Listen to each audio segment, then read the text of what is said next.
pemirsa Unhas TV, senang sekali saya Fasya Rahman dapat kembali membersamai Anda dalam Unhas Daily. Dalam beberapa menit ke depan kami akan menyajikan berita-berita terpercaya hanya untuk Anda.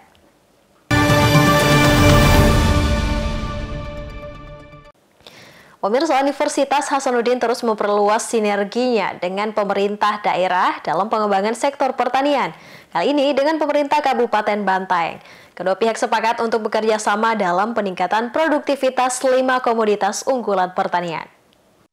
Universitas Hasanuddin dan pemerintah Kabupaten Bantaeng sepakati kerjasama pendampingan dan pengembangan 5 komoditas pertanian strategis, yakni bawang merah, kentang, padi, jagung, dan kakao.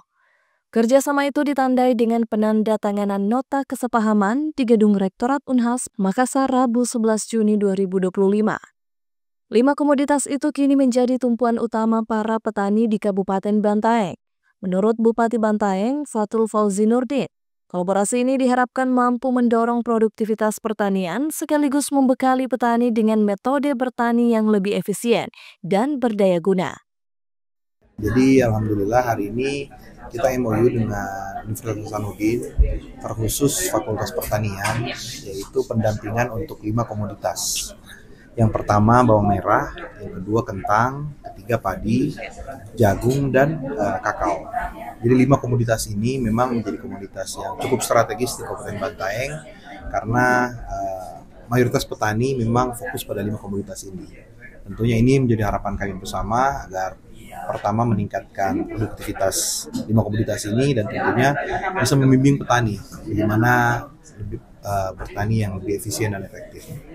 Rektor Universitas Hasanuddin, Profesor Dr. Insinyur Jamaluddin Jompa MSc, menegaskan jika kerjasama ini tidak hanya berdimensi akademik, namun juga emosional. Ia menilai Bupati Bantaeng yang merupakan alumnus Unhas menjadi penghubung penting dalam membangun kolaborasi berkelanjutan yang berdampak nyata bagi masyarakat. Sebenarnya ini multi aspek ya. Yang pertama justru adalah reuni. Beliau adalah anak Unhas, beliau adalah keluarga Unhas. Sehingga itu sekaligus menjadi beban bagi kami di Unhas untuk bagaimana bisa berkontribusi signifikan ke Kabupaten Bantaeng. Tentu kabupaten lain juga penting, tapi Bantaeng memiliki nilai khusus karena merupakan hubungan yang juga emosional di samping itu profesional. Tentu juga adalah karakteristik daerah yang sangat-sangat cocok dengan banyak keahlian yang ada di Unhas yang tadi sudah disampaikan oleh Pak Bupati. Sehingga saya sangat berharap bahwa kehadiran Pak Bupati di ruangan ini akan kita follow up dengan aksi-aksi yang signifikan, aksi nyata Pak Bupati ya, dengan cepat, akselerasi harus dilakukan.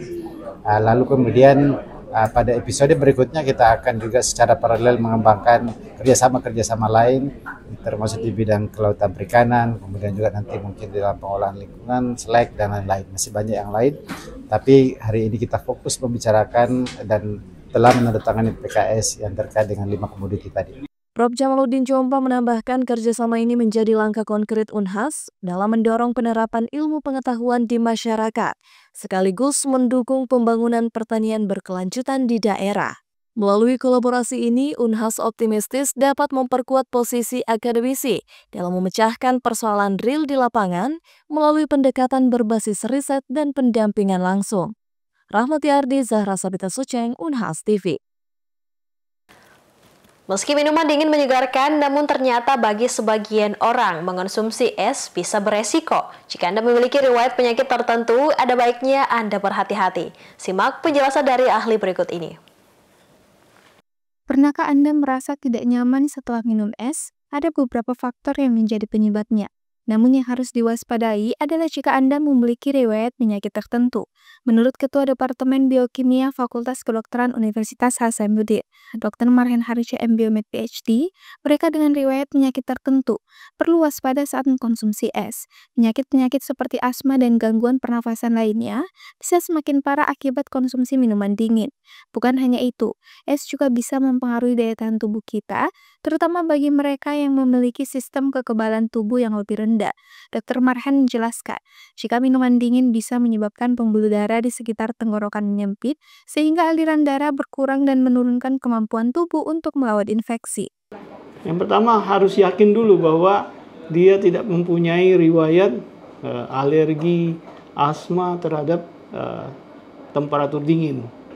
Kalau dia punya riwayat seperti itu, sebaiknya dihindari untuk mengkonsumsi es. Dr. Marhan menambahkan, bagi mereka yang tidak memiliki riwayat penyakit seperti asma atau gangguan pernafasan, minum es seharusnya tidak masalah. Namun, untuk memiliki kondisi medis tertentu, sebaiknya lebih hati-hati. Pastikan daya tubuh tetap terjaga dengan menjaga pola makan dan pola hidup sehat. Selalu menjaga kesehatan tubuh dan pastikan untuk menghindari pemicu penyakit yang bisa memperburuk kondisi Anda. Feni Septiani Samuel, Unhas TV. Pemirsa, Malang AIDS Festival 2025 kembali digelar oleh mahasiswa Fakultas Vokasi Universitas Brawijaya. Pembukaan yang digelar di Gedung Auditorium UB ini berlangsung meriah. Ajang tahunan pada tahun ini mengambil tema sosial politik untuk menggambarkan berbagai kegelisahan dalam masyarakat melalui desain yang menarik dan tematik. Ajang ini diharapkan menjadi pesta desain yang memperkuat ekosistem ekonomi kreatif di Jawa Timur. Mahasiswa Fakultas Vokasi Universitas Brawijaya kembali menggelar Madfest 2025. Pameran desain ini merupakan ajang bagi para mahasiswa vokasi untuk menunjukkan karya terbaik mereka selama mengikuti perkuliahan. Ketua Pelaksana Madfest Sarah Ayatila mengatakan bahwa Madfest tahun ini mengangkat isu sosial politik dalam karya mereka.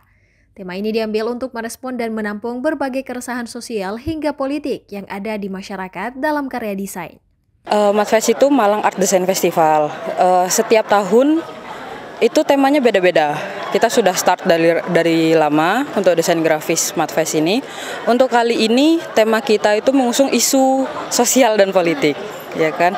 Kalau misalnya dilihat dari sosial media kita membawa isu-isu atau keresahan-keresahan dari lingkungan, dari manusia-manusia lain gitu, itu kita bawa di Madfest kali ini. Kita mungkin karena lagi hangat juga, lagi panas juga isu politik ini, ya udah kita sekalian taruh itu karena semua orang anak muda itu harus sadar, apalagi seperti yang saya sambutan tadi, desain itu ada di seluruh lingkup manusia, juga untuk berekspresi dan komunikasi. Nah, disinilah kita memanfaatkan dengan sebenarnya komunikasi itu dengan desain ini gitu. Tentu kalau misalnya untuk kita sendiri, kita mau Madfest itu lebih banyak dikenal, apalagi isu-isu yang kita bawa selalu memang isu sosial. Mungkin kali ini aja ditambah isu politik karena dulu kita bawanya isu mental health dan sebagainya gitu kan. Karena Madfest ini kurang, mungkin kita masih merintis, jadi kita butuh banyak exposure, butuh engagement yang banyak. Kali ini kita ingin kita lebih banyak dikenal, mungkin warga Malang dulu deh, nasional dulu deh gitu. Dari target kita memang sudah setengahnya, sudah tercapai setengahnya karena main event pun kita ada di Oktober. Tujuannya semoga sampai Oktober kita sudah punya exposure yang besar. Sarah berharap Madfest dapat menjadi ajang festival tahunan yang makin dikenal secara nasional sehingga mampu memperkuat ekosistem ekonomi kreatif. Selain itu, Madfest juga dapat menjadi media bagi industri untuk bertemu dengan talenta terbaik dalam bidang desain grafis. Dari Malang, Tim Liputan UB TV melaporkan untuk Unhas TV. Pemirsa, informasi tadi sekaligus menutup perjumpaan kita hari ini. Jangan lupa untuk terus saksikan Unhas Daily hanya di Unhas TV. Saya Fasya Rahman mewakili kru yang bertugas, pamit undur diri dan sampai jumpa.